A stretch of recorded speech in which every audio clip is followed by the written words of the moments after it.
So welcome back to the second part of this presentation. Hopefully you've had a chance to go through your vocab notebook and fill in some of those vocab words we talked about during the first part of this presentation.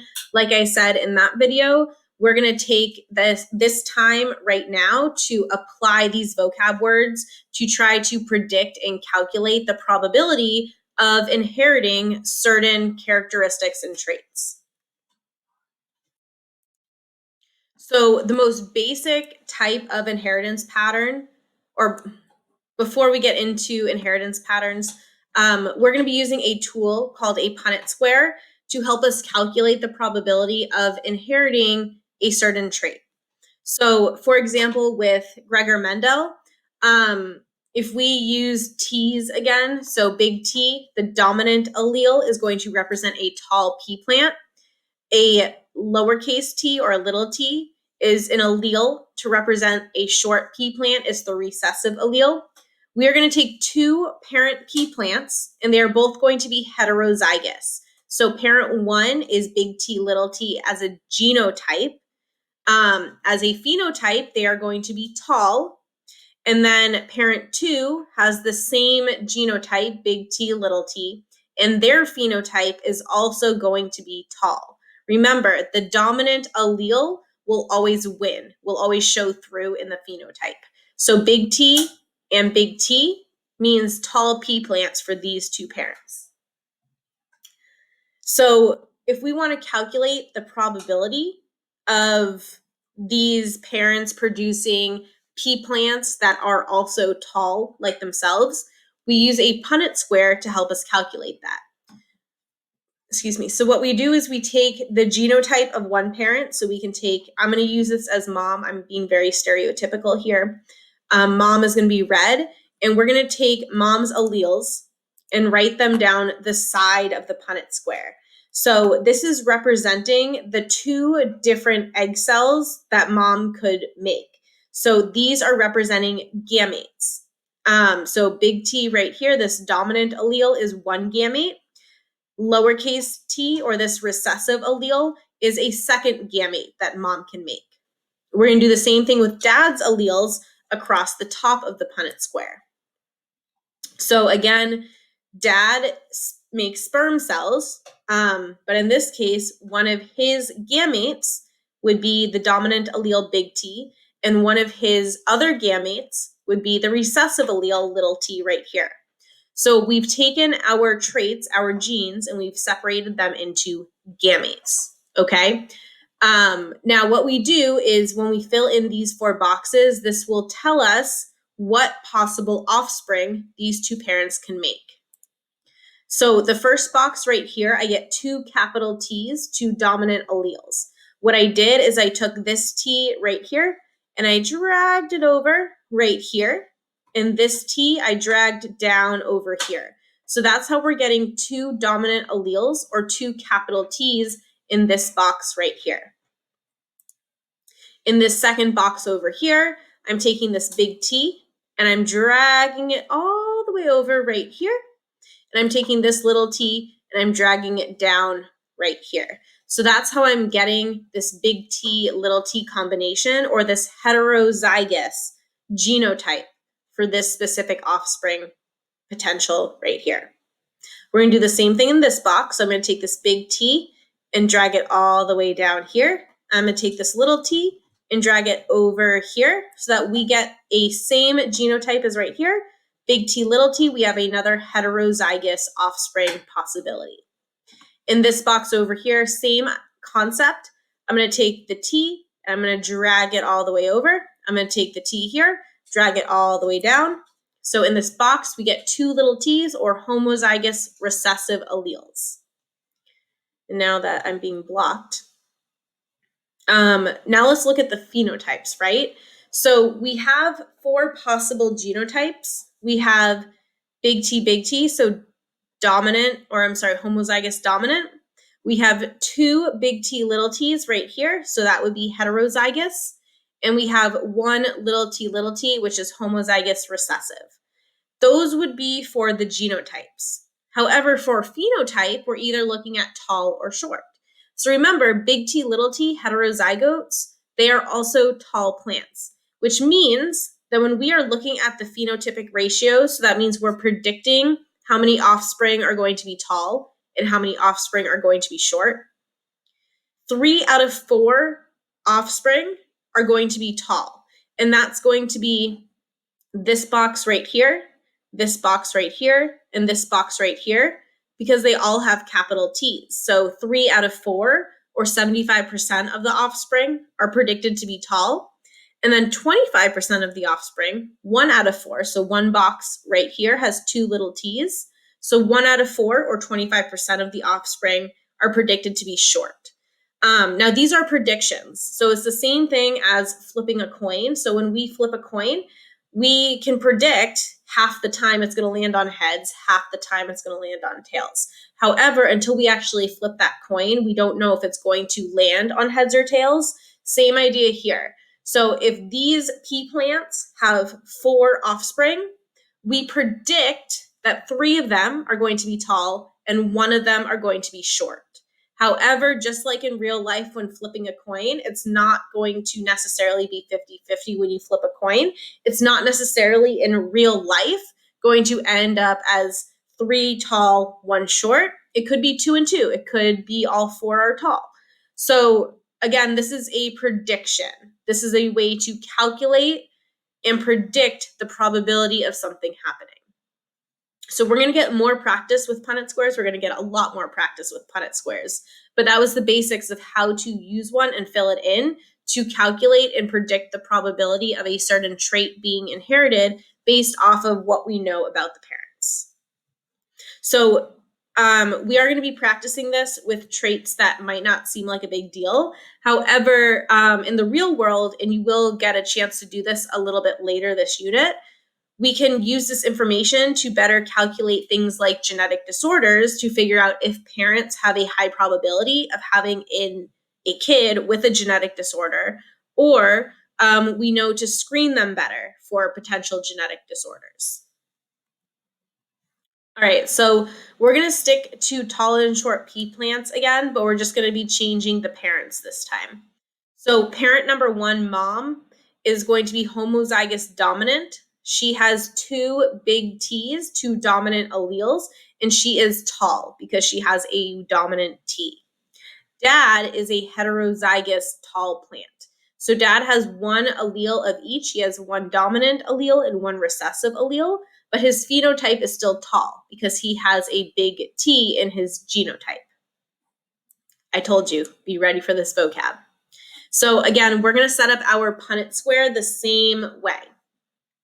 And this is for complete dominance, a very specific type of genetic inheritance pattern. I don't want to say this one's the most common. This is the most common that you will see. And it's what we will be using most of the time.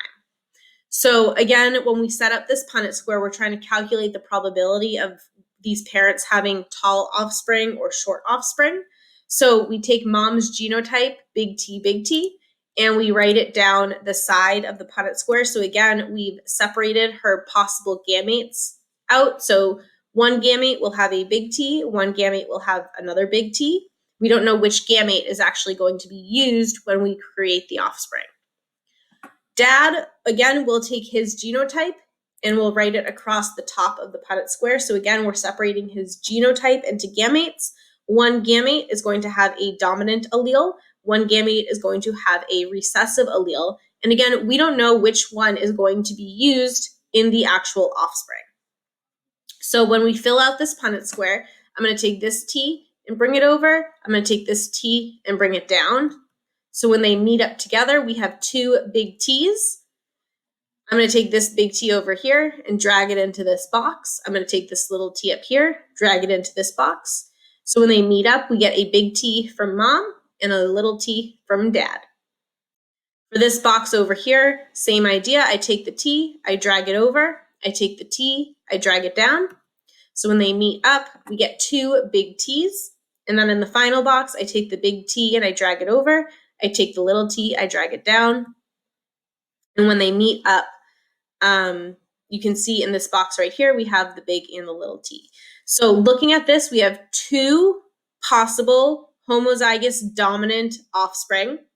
We have 2 possible heterozygous offspring. When we look at the phenotypes, all 4 boxes have a dominant allele. So big T, big T, big T, big T. So 4 out of 4 boxes have a dominant allele, which means 4 out of 4 boxes show us that we have a tall offspring phenotype. So 100% of these offspring are going to be tall, and there is a 0% chance of these offspring being short. So if these 2 pea plants have offspring, every single one of their offspring will be tall. We just don't know if it's going to be homozygous dominant or heterozygous.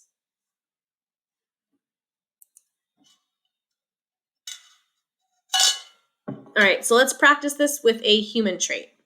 So it says here, our ability to roll our tongue is a dominant trait. So we're going to use big T for dominant.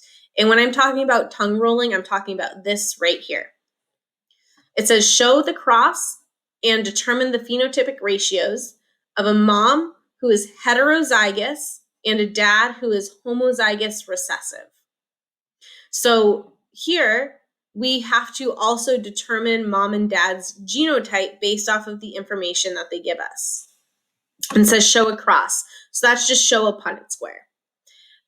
So I have a key written up here. Big T means that you can roll your tongue. That's the dominant allele. Little t means that you cannot roll your tongue. That's the recessive allele. And then it tells us that mom is heterozygous. So mom has to have one of each allele, one big and one little. That's what we're showing right here. We have big T, little t for a heterozygous tongue roller. And dad is homozygous recessive. So he's going to have 2 of the same alleles. That's homozygous.